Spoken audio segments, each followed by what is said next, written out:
السلام علیکم ویورز، آپ دیکھ رہے ہیں خیبر کرونیکلز اور میں ہوں مہنور راحت۔ آج کے اس نئے پوڈ کاسٹ میں ہم کے پی کے امن و امان کی صورتحال پر بات کریں گے، ساتھ ہی ہم پاکستان اور افغانستان کے درمیان مذاکرات ہوئے ہیں، اس پر بھی بات کریں گے۔ اس کے ساتھ ساتھ خیبر پختونخوا کے وزیر اعلیٰ سہیل افریدی کو کن کن مسائل اور چیلنجز کا سامنا ہے، یہ بھی ہم ڈسکس کریں گے۔ اس ٹاپک پر بات کرنے کے لیے ہمارے ساتھ اسٹوڈیو میں موجود ہے سینئر صحافی ہے، تجزیہ کار ہے مشتاق یوسفزئی، ان سے بات کرتے ہیں۔ بہت شکریہ سر۔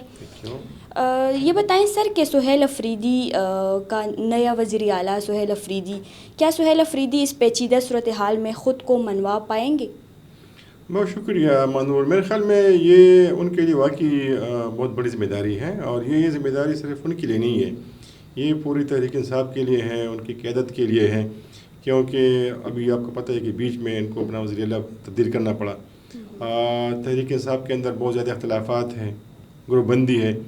دوسری بات یہ ہے کہ آپ کو پتہ ہے کہ اس وقت ان کا جو زیادہ غصہ ہے وہ مرکزی حکومت پہ ہے، سیکیورٹی اداروں پہ۔ انہوں نے ایک فضا ایسی قائم کی ہے کہ لوگوں کو بتا رہے ہیں، اپنے جو ورکرز کو، کہ یہ جو ہمارے جتنے مسائل ہیں اس کی ذمہ داری یا تو مرکز ہے یا سیکیورٹی ادارے ہیں۔ تو یہ ابھی ان کو ریلائز ہو گیا ہوگا۔ جب آپ حکومت سے باہر ہوتے ہیں تو آپ کو بہت ساری چیزیں مختلف اینگل سے آپ اس کو دیکھتے ہیں، لیکن جب آپ اس کرسی پہ بیٹھتے ہیں تو آپ کو چیزیں مختلف نظر آتی ہیں کہ اصل حقیقت کیا ہے۔ تو میرے خیال میں ان کو حقیقت کا پتہ چل چکا ہوگا، اور اگر نہیں ہے تو مزید وہ بہت ساری چیزوں کو ریلائز کر سکیں گے۔ میرے خیال میں ان کی بھی بہتری اسی میں ہے، خیبر پختونخوا کی بہتری اسی میں ہے، اور تحریک انصاف کی بہتری اسی میں ہے کہ یہ مرکزی حکومت جو ہے ان کے ساتھ چلے، ان کے ساتھ بیٹھے، معاملات حل کرے، بات چیت کا راستہ اختیار کرے۔ اور سیکیورٹی ادارے جو ہے یہ کسی اور ملک کے نہیں ہے، اسی ملک کے سیکیورٹی ادارے ہیں۔ بالکل۔ اور سیکیورٹی اداروں کے بغیر یہ صوبہ کو پتہ ہے کہ سب سے زیادہ خطرات جو ہیں اس صوبے کو ہیں، اور یہ فرنٹ لائن صوبہ ہے، تو یہ ممکن نہیں ہے کہ آپ اکیلے یہ سارے معاملات حل کر سکیں گے۔ تو اس لیے میرے خیال میں، اور ان کے سارے جو ان کے لوگ ہیں، کیونکہ مختلف گروپ میں بٹے ہوئے ہیں، تو جو میجر گروپ ہے اس وقت اور جن لوگوں نے سپورٹ کیا ہے سہیل افریدی کو، وہ بھی چاہتے ہیں کہ اس وقت جو ان کے معاملات ہیں سیکیورٹی اداروں کے ساتھ، مرکزی حکومت کے ساتھ، وہ مل بیٹھ کر وہ حل کریں۔ تو مجھے اندازہ ہے اور مجھے یقین ہے کہ یہ اسی راستے پہ چلیں گے، اور اس میں ان کی بہتری ہے، اور اسی میں اس صوبے کی بہتری ہے، کیونکہ آپ کو پتہ ہے کہ ہماری ایک لمبی سرحد ہے افغانستان کے ساتھ۔ بالکل۔ اور یہ تقریباً آپ نے دیکھا ہوگا کہ 3-4 دن لڑائی ہوئی ہماری سرحد پہ ہوئی، اور ابھی تقریباً 7 دن ہو گئے کہ بارڈر بند ہے افغانستان کے ساتھ، کیجولٹیز ہوئی دونوں سائڈ کی۔ اس کے علاوہ ان کی جو اس وقت سب سے بڑی ذمہ داری ہے اور چیلنج کا آپ نے ذکر کیا، وہ یہی ہے کہ ان کے اوپر دباؤ ہے۔ ہر بندہ چاہتا ہے کہ میں وزیر بنوں، میں مشیر بنوں، میں اسپیشل اسسٹنٹ بنوں، اور اس وقت ان کے جو لیڈر ہے خان صاحب وہ جیل میں ہیں۔ بالکل۔ تو یہ ابھی ان کا امتحان ہے سہیل افریدی صاحب کا کہ ان لوگوں کو سامنے لائے کہ یہ تیسری حکومت ہے تحریک انصاف کی،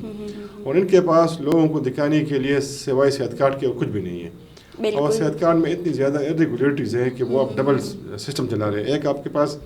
پبلک سیکٹر ہاسپٹل ہے، بے تحاشا اسٹاف ہے آپ کے پاس،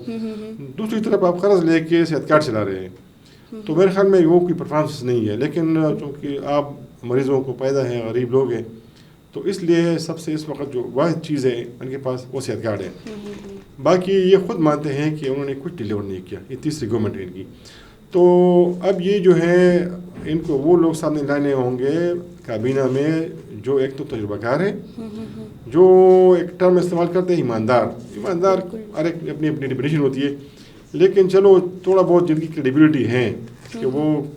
کام کرنا بھی جانتے ہیں، ان کی کریڈیبلٹی بھی ہے۔ دوسرا یہ ہے کہ وہ ڈیلیور کر سکتے ہیں۔ تو میرے خیال میں ان لوگوں کو لائے کابینہ میں، کیونکہ جب آپ کی حکومت ناکام ہوتی ہے تو سب سے زیادہ جو ذمہ داری آتی ہے وہ آتی ہے چیف منسٹر پہ۔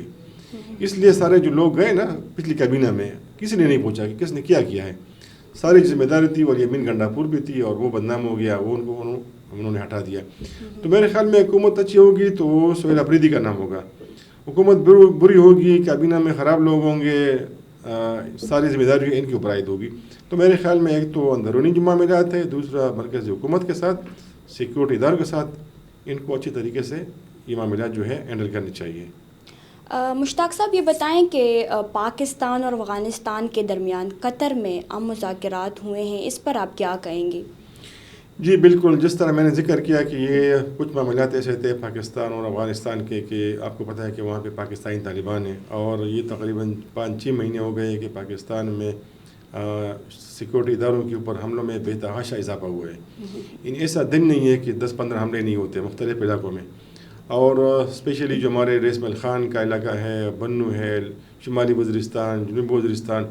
اور پھر یہ خیبر ٹرائبل ڈسٹرکٹ، یہاں پہ بے تحاشا حملے ہوئے ہیں۔ تو اس لیے پھر پاکستان نے بار بار افغانستان کو ریکویسٹ کیا، ان کو اپروچ کیا مختلف فورمز پہ کہ افغانستان سے پاکستان کے اندر دخل اندازی ہوتی ہیں، حملے ہوتے ہیں۔ پہلے بات چیت بھی ہوئی ہے لیکن کوئی خاطر خواہ نتائج سامنے نہیں آئے۔ پھر پاکستان نے وہاں پہ اسٹرائکس کی، کیجولٹیز ہوئی، پھر انہوں نے بھی ہمارے اوپر حملہ کیا افغانستان نے، اور معاملات کافی خراب ہو گئے، اور یہ پھر ایسا فضا قائم ہو کہ دونوں ممالک جو ہے وہ آپس میں بالکل لڑ پڑے۔ وہ بھی کرتے تھے، ہم بھی کرتے تھے پاکستان سے۔ تو بارڈر بند ہے، آپ کا جتنے کراسنگ پوائنٹس ہے اس وقت ٹریڈ بھی بند ہے، عام جو لوگ ہیں بیچارے وہ بھی کوئی تکلیف ہے۔ اچھا ہوا کہ قطر نے اور ترکی نے آفر کی پاکستان اور افغانستان کو کہ ہم دونوں ممالک کے درمیان بات چیت میں اپنا کردار ادا کرتے ہیں۔ تو پھر ہمارا وفد گیا اور افغانستان کا بھی وفد گیا، ہمارے ڈیفینس منسٹر تھے، ان کے ڈیفینس منسٹر تھے، کچھ سیکورٹی اداروں کے لوگ تھے۔ قطر میں اتوار کو ان کی ملاقات ہوئی اور اچھے ماحول میں ہوئی، اور میں خیال میں اپریشیٹ کرتا ہوں قطر کو اور ترکی کو کہ ایسے ہوتے ہیں نا دوست ممالک کے، وہ اس مشکل حالات میں آپ کا ساتھ دیتے ہیں، بالکل معاملات کے حل کرنے میں آپ کی مدد کرتے ہیں۔ تو اس قطر کے جو 12 گھنٹے اجلاس تھی اس میں یہ فیصلہ ہوا کہ کم کم، باقی تو ابھی یہ جب جائیں گے، کہ جو اس وقت جنگ بندی ہے وہ قائم رہے گی۔ دونوں ممالک جو ہے وہ ایک دوسرے کے خلاف اقدام نہیں کریں گے، اور ایک دوسرے کی سرزمین کسی اور کے خلاف استعمال نہیں کریں گے۔ اس کے علاوہ ابھی 25 اکتوبر کو میٹنگ ہوگی دوبارہ استنبول میں، ترکی میں۔ تو جو باقی معاملات ہیں دہشت گردی کے، پاکستان یہ شکایت کرتا ہے کہ پاکستانی طالبان افغانستان میں ہیں، ان کی لیڈرشپ وہاں بیٹھی ہے، وہاں سے وہ حملے پلان کرتے ہیں، وہ ہمارے اوپر الزام لگاتے ہیں افغان حکومت کہ وہاں سے دہشت گرد آتے ہیں اور ہمارے اوپر حملے کرتے ہیں۔ بہت سارے ایشوز ہیں، افغان مہاجرین کا بھی مسئلہ ہے۔ تو میرے خیال میں یہ ایک اچھی ڈیولپمنٹ ہے، اچھا پیش رفت ہے کہ دونوں ممالک جو ہے وہ بات چیت کا راستہ انہوں نے اختیار کیا ہے، بجائے اس کے کہ وہ ہمارے اوپر حملے کرے، ہم ان کے اوپر حملے کرے۔ اور ترکی اور قطر نے فی الحال ذمہ داری لی ہے، اسٹیٹمنٹ انہوں نے جاری کی ہے۔ تو یہ میرے خیال میں بہت انکریجنگ ہے، اور ابھی جو ہے ساری نظریں 25 تاریخ کو استنبول میں جو اجلاس ہوگا اس کے اوپر ہے کہ باقی جو معاملات ہمارے درمیان ہیں اس میں پھر ڈسکس ہوں گے اور اس کا حل نکالا جائے گا۔ مشتاق صاحب، آپ نے جنگ بندی کی بات کی، مذاکرات تو دوحہ میں ہو چکے ہیں، بٹ آپ کیا سمجھتے ہیں، کیا ایسا ممکن ہے کہ اب افغان طالبان جو ہے وہ ان ٹیرر گروپس کو مزید اپنی سرزمین ان کے ہاتھوں استعمال نہیں ہونے دیں گے پاکستان کے خلاف؟ یہ ڈیپینڈ کرتا ہے کہ ہماری بات چیت کس طرف جاتی ہے استنبول میں، کیونکہ شکایات ہم کو بھی ان سے بہت زیادہ ہے، ان کو ہم سے بہت زیادہ شکایات ہے، ہم ہمسائے ہیں۔ پاکستان میں اس وقت تقریباً 12-13 لاکھ افغان مہاجرین ہیں، اور ان کا جو سارا ٹریڈ ہے وہ پاکستان کے راستے ہوتا ہے۔ اس کے علاوہ آپ کو پتہ ہے کہ آپ سب کو چینج کر سکتے ہیں، لیکن ہمسائے آپ تبدیل نہیں کر سکتے۔ تو یہ ذمہ داری بنتی ہے پاکستانی اور افغان لیڈرشپ پہ کہ وہ اپنے ممالک کے لیے، اپنے ممالک کے مستقبل کے لیے، اپنے لوگوں کے مستقبل کے لیے کچھ کرے۔ اور میرے خیال میں ذمہ داری بنتی ہے لیڈرشپ کی کہ باقی ممالک کی جو انٹرسٹ ہے وہ ہمارے ذریعے سے وہ اس کو سرو نہ کریں۔ اس وقت بہت سارے ایسے ممالک ہیں، گروپس ایسے ہیں کہ وہ نہیں چاہتے کہ پاکستان اور افغانستان کے تعلقات اچھے ہوں، اور میرے خیال میں پاکستان کو بھی فائدہ ہے، لیکن اگر یہ تعلقات اچھے ہو جاتے ہیں تو سب سے زیادہ فائدہ افغانستان کو ہے، کیونکہ افغانستان کا جو ہے نا کنیکٹیوٹی کا، اور یہ سنٹرل ایشیا تک یہ واحد ملک ہے کہ بہت سارے فوائد امن سے اور پاکستان کے ساتھ تعلقات سے ان کو ہو سکتے ہیں۔ اور ہندوستان کی کوشش ہے میرے خیال میں بہت زیادہ انہوں نے نگیٹو رول پلے کیا اس سارے معاملات میں، کہ وہ نہیں چاہتے کہ پاکستان اور افغانستان آپس میں قریب ہو جائے۔ لیکن آپ کو پتہ ہے کہ ہر ملک اپنے انٹرسٹ کے بارے میں سوچتا ہے، لوگوں کے انٹرسٹ کے بارے میں سوچتا ہے۔ تو میں سمجھتا ہوں کہ فی الحال تو مجھے نظر نہیں آ رہا ہے کہ افغان حکومت پاکستان کی خاطر جو وہاں پہ ملیٹنٹ گروپ بیٹھے ہیں ان کے خلاف کارروائی کرے گی یا ان کو نکالے گی، لیکن بہت سارے اور راستے ہیں کہ اگر استنبول میں ہماری بات چیت جو ہے وہ مثبت طرف جاتے ہیں اور ہم دوسرے کو سنتے ہیں اور کچھ گیو اینڈ ٹیک کرتے ہیں، تو مجھے یقین ہے کہ یہ جو معاملہ ہے اس کے حل کے اور بھی بہت سارے طریقے ہیں۔ مشتاق صاحب یہ بتائیں کہ رپورٹس کے مطابق افغان طالبان پر اندرونی پریشر بہت زیادہ ہے، اس پر آپ کیا کہیں گے؟ اصل میں آپ پتہ ہے کہ وہاں پہ تو وہ الیکشن لڑ کے نہیں آئے، وہ تو بندوق کے زور پہ آئے ہیں، اور معاملات تو اس سے پہلے جو وہاں پہ حکومتیں تھی تو ان کو تو امریکی سپورٹ حاصل تھی، ان کے پاس بھی تحاشا پیسہ تھا۔ اس وقت ان کا یہ ہے کہ کوئی آپ کے اوپر اکاؤنٹیبلٹی نہیں ہے، یعنی کوئی چیک نہیں ہے، اور سارے جو ہے بڑے مضبوط کمانڈرز بیٹھے ہیں جس ڈپارٹمنٹ کا وہ ہیڈ ہے، لیکن لوگ جو ہے یہ ساری چیزیں دیکھتے ہیں، لوگوں کے مسائل بھی ہیں، لوگوں کے ایکسپیکٹیشنز بھی ہیں، تعلیم کے اوپر پابندی ہے خواتین کی، یعنی چھٹی جماعت سے آگے پابندی ہے، اس لیے یہ جدید دور میں آپ یہ افورڈ نہیں کر سکتے کہ آپ لوگوں کو تعلیم سے محروم کر سکیں۔ اچھا وہاں پہ میڈیا میرے خیال میں اتنا آزاد بھی نہیں ہے، جس طرح پاکستان میں آزاد نہیں ہے ادھر بھی آزاد نہیں ہے، بلکہ ہم تو زیادہ مطلب کمپیریٹلی بہتر ہے، تو اس لیے یہ وہ سارے معاملات ہیں کہ آپ سفوکیشن کی طرف جاتے ہیں، اور یہ جو بندوق کے زور پہ لوگوں کو دبانا، ان کے حقوق کو سلب کرنا، یہ مسائل کا حل نہیں ہے، کیونکہ آج کل کے زمانے میں آپ کے پاس انٹرنیٹ ہے، موبائل ہے، معلومات اب تک پہنچتی ہے، تو آپ ان چیزوں کو نہیں رک سکتے۔ تو اندرونی معاملات میں ان کو بہت سارے مسائل کا سامنا ہے، لیکن یہ ابھی ان پہ ڈیپینڈ کرتا ہے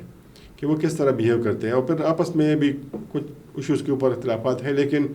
ایک چیز کو آپ اپریشیٹ کرنا پڑے گا افغان طالبان کو کہ اندر بہت سارے اختلافات ہوتے ہیں، کچھ لوگ چاہتے ہیں کہ ان کو ڈیوائڈ کرے، ان کو اپنے مقاصد کے لیے استعمال کرے، لیکن ان کو پتہ ہے کہ ہماری جو اسٹرینتھ ہے نا وہ ہماری کامیابی ہے اور ہماری مضبوطی ہے، تو اس لیے اس وقت بہت سارے معاملات ہیں، لیکن وہ ایک چھتری تلے کام کر رہے ہیں، ان کا ایک جو ہے سپریم لیڈر ہے، اسی کی بات اس کو مانتے ہیں۔ مشتاق صاحب ابھی آپ نے بات کی کہ افغانستان اور پاکستان ان دونوں ممالک کے درمیان کوئی تیسرا یعنی بھارت فرنٹ پر ہے، ان کے درمیان کشیدگی بڑھنے میں یا ان پاکستان کے خلاف دہشت گردی کرنے میں، تو کیا آپ کو نہیں لگتا کہ افغانستان بھی ایک ہی وقت میں تین طرح ڈپلومیسی کھیل رہا ہے، یعنی کہ بھارت کے ساتھ قریبی تعلقات، دوحہ میں مذاکرات، اور اسی طرح ماسکو، بیجنگ، تہران کے ساتھ بھی مشاورت، تو اس پر آپ کیا کہیں گے؟ معلوم ایسا ہے کہ ہر ملک کو یہ حق حاصل ہے، ایک سورن ملک کو، کہ وہ اپنے ملک کے بارے میں سوچے، اپنے ملک کے انٹرسٹ کے بارے میں سوچے، عوام کے انٹرسٹ کے بارے میں سوچے، اور پھر وہ جو جغرافیائی حالات ہیں آپ کے ارد گرد ان کے بارے میں آپ سوچیں۔ تو میرے خیال میں اگر وہ اپنے ملک کے سمجھتے ہیں کہ ہمارے ملک کے لیے بہتر ہے، تو ان کو رائٹ حاصل ہے کہ وہ جس کے ساتھ بھی بات کرے، وہاں پہ جائے، پروجیکٹ لائے، فنڈز لائے، لیکن یہ ہے کہ لیکن اس طرح کی سچویشن میں کہ جب دہشت گردی ٹاپ پر ہو تو میرے خیال میں یہ جو انہوں نے معاہدہ بھی کیا ہے امریکہ کے ساتھ دوحہ میں 29 فروری 2020 کو، وہ یہی تھا کہ افغان سرزمین کسی بھی دوسرے ملک کے خلاف استعمال نہیں ہوگی۔ تو بدقسمتی سے بہت سارے توقعات تھی افغان طالبان سے، لیکن جو حالات ان سے پہلے پاکستان طالبان وہاں پہ بیٹھے تھے، پھر ہمارے کچھ ایشوز کے اوپر ان کے ساتھ اختلاف ہوا، تو میرے خیال میں یہ اب ڈیپینڈ کرتا ہے کہ کس طرح وہ ان معاملات کو حل کر لیتے ہیں۔ اور جو آپ نے بات کی کہ انہوں نے وہاں پہ ہندوستان کے ساتھ بات کی یا روس میں جا کے بات کی، تو وہ ایک انڈیپینڈنٹ ساورن اسٹیٹ ہے، لیکن ان کو یہ سمجھ لینا چاہیے کہ جب بھی افغانستان پر برا وقت آئے ہیں تو پاکستان نے اپنے دروازے کھولے ان کے لیے، اور اب بھی خدا نہ کرے اگر مشکل وقت آیا تو سب سے پہلے بہت سارے لوگ پاکستان کی طرف دیکھیں گے۔ اور اب بھی جب یہ ریسنٹلی بھی لڑائی جاری تھی تو میں بہت سارے افغانوں کو جانتا ہوں کہ وہ بہت خفا تھے، بہت اس پہ افسردہ تھے، اور وہ دعائیں مانگ رہے تھے کہ پاکستان اور افغانستان کے درمیان یہ معاملات جو ہے ایک پرامن طریقے سے حل ہو جائے، کیونکہ وہ سمجھتے ہیں کہ یہ اس ملک کے علاوہ کوئی ایسا ملک نہیں ہے جو ہم کو قبول کرے گا۔ تو یہ ذمہ داری پھر بنتی ہے حکومتوں کی بھی، لیکن یہ جو منفی پروپیگنڈا ہے افغانستان میں کچھ لوگ ہمارے خلاف، پاکستان کے خلاف وہ کرتے ہیں، یہاں پہ ان کے خلاف کرتے ہیں، یہ دونوں ممالک کی ذمہ داری ہے، حکومتوں کی بھی، اداروں کی، کہ ان کو روکیں، کیونکہ اس سے نفرتیں بڑھتی ہیں، مسائل میں اضافہ ہوتا ہے، یہ مسائل کے حل میں آپ کو کبھی مدد نہیں دے گی۔ اقوام میں کبھی اختلافات چھوٹے موٹے آتے ہیں اقوام کے درمیان، لیکن پروپیگنڈا کے ذریعے لوگوں کو ملامت کرنا، ان کو نیچے دکھانا میڈیا میں، سوشل میڈیا پہ، میرے خیال میں اس سے اجتناب کرنا چاہیے. بہت شکریہ مشتاق صاحب قیمتی انسائٹس دینے کے لیے. ویورز، آج ہمارے ساتھ مشتاق یوسف زئی نے پاکستان افغانستان کے تعلقات پر بات کی. اگلے پوڈ کاسٹ کے لیے ہمارے ساتھ رہیں. آج کے لیے ہمیں دے اجازت. اللہ حافظ.